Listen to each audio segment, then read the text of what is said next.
including family members who were aware of the crimes and therefore complicit. Wives, sisters, mothers, cousins, if they knew and said nothing, these individuals are just as guilty as the rapists themselves. Have you ever felt frustrated watching politicians dodge tough questions? Wished someone would just tell it like it is, consequences be damned? Will the government commit to stripping citizenship from dual nationals implicated and deport them as well? Race or religion must protect nobody. That's exactly what Rupert Lowe did in Parliament, and it's got everyone talking. Before we move on, I'd like to ask you a small favor. If you appreciate this content, please take a second to like this video and subscribe to the channel. Over 98% of you watch the videos without subscribing.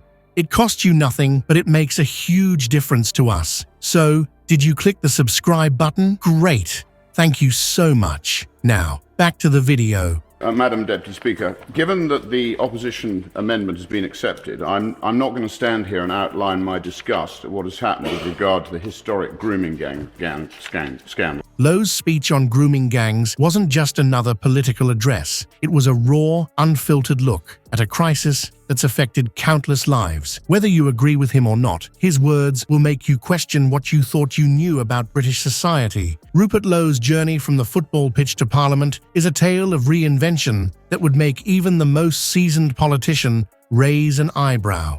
Remember the days when Southampton FC was the talk of the town, and not always for the right reasons? That's where our unlikely political maverick cut his teeth in the world of public scrutiny.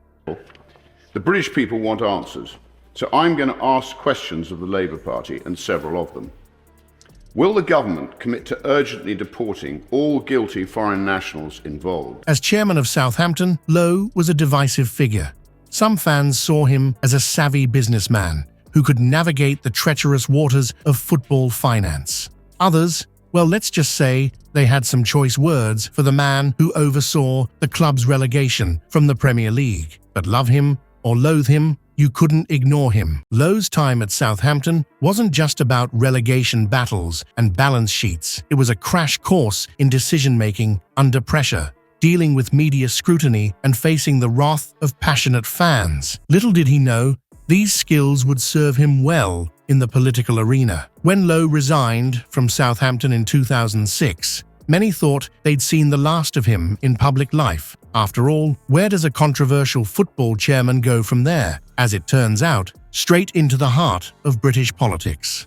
The Brexit referendum of 2016 changed the game for Lowe. Suddenly, his outspoken nature and willingness to challenge the status quo found a new home. It's as if years of dealing with irate football fans had prepared him for the rough and tumble world of political debate. From MEP to Reform, UK MP, Lowe's political ascent mirrors the UK's shifting political landscape. He's gone from making decisions about player transfers to shaping national policy. It's a career change that would make even the most ambitious LinkedIn user blush. But here's the thing about Lowe. He's not content with just warming a seat in Parliament. No, this is a man who seems to thrive on controversy and challenging the establishment. It's one thing to win an election, but it's another entirely to use that platform to drop a political bombshell that leaves your colleagues squirming in their seats. The House of Commons was a powder keg, and Rupert Lowe was about to light the fuse. As he rose to speak, the air crackled with anticipation. This wasn't going to be your run-of-the-mill parliamentary address, and everyone knew it. Lowe began calmly, but there was a steely edge to his voice that made even the most seasoned politicians sit up and take notice. As he delved into the topic of grooming gangs, you could have heard a pin drop. MPs shifted uncomfortably in their seats, already sensing that this was going to be a speech that would leave its mark. But Lowe didn't just present dry facts and figures. Oh no, he painted a vivid, disturbing picture of systemic failure and willful ignorance that left many in the chamber visibly shaken. The mass rape of young white working-class girls by gangs of Pakistani rapists is a rotting stain on our nation, he declared, his words cutting through the air like a knife.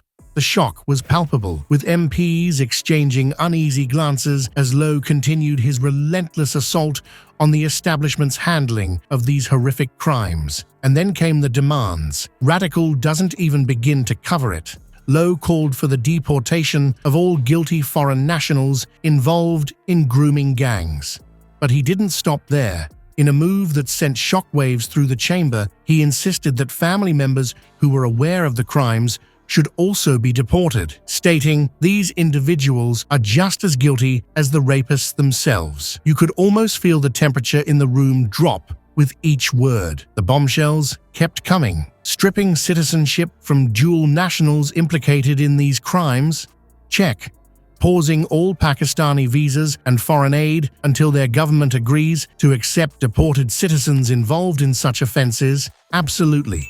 Lowe was on a roll, and he wasn't about to let anyone off the hook. Labour MPs looked shell-shocked, their faces a mix of disbelief and horror. The Conservatives, on the other hand, were clearly torn. You could see the internal struggle playing out on their faces, agreement with the sentiment, but discomfort with the radical nature of the proposals. This wasn't politics as usual, and nobody quite knew how to react. As Lowe finished his speech, there was no applause, no murmurs of agreement or shouts of protest, just stunned silence. For a moment, it seemed as if the entire House of Commons had been frozen in time. And then, as if a switch had been flipped, chaos erupted. The lack of immediate response spoke volumes about the divisive nature of Lowe's demands.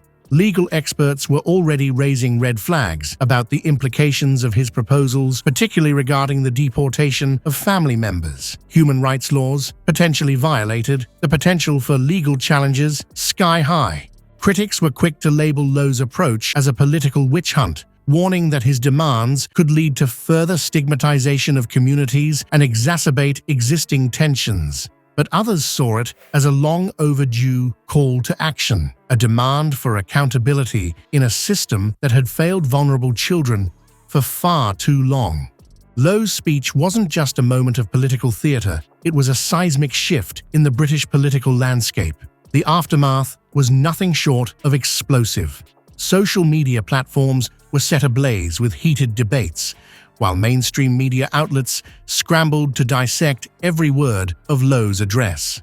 Reform UK, once dismissed as a fringe party, suddenly found itself at the centre of national discourse. The impact of Lowe's words reverberated far beyond the hallowed halls of Parliament. Public opinion polls painted a startling picture. Reform UK's support surged to an unprecedented 24% in some surveys, catapulting them ahead of the Conservatives in Great Yarmouth. This dramatic shift sent shockwaves through the political establishment, forcing even the most entrenched politicians to take notice. But perhaps the most intriguing development came from an unexpected quarter. Elon Musk, the tech mogul known for his controversial tweets, hinted at potential support for Reform UK. His cryptic messages set the internet abuzz with speculation. Was this the beginning of a new political alliance? Only time will tell, but one thing is certain. Rupert Lowe's speech has irrevocably altered the course of British politics.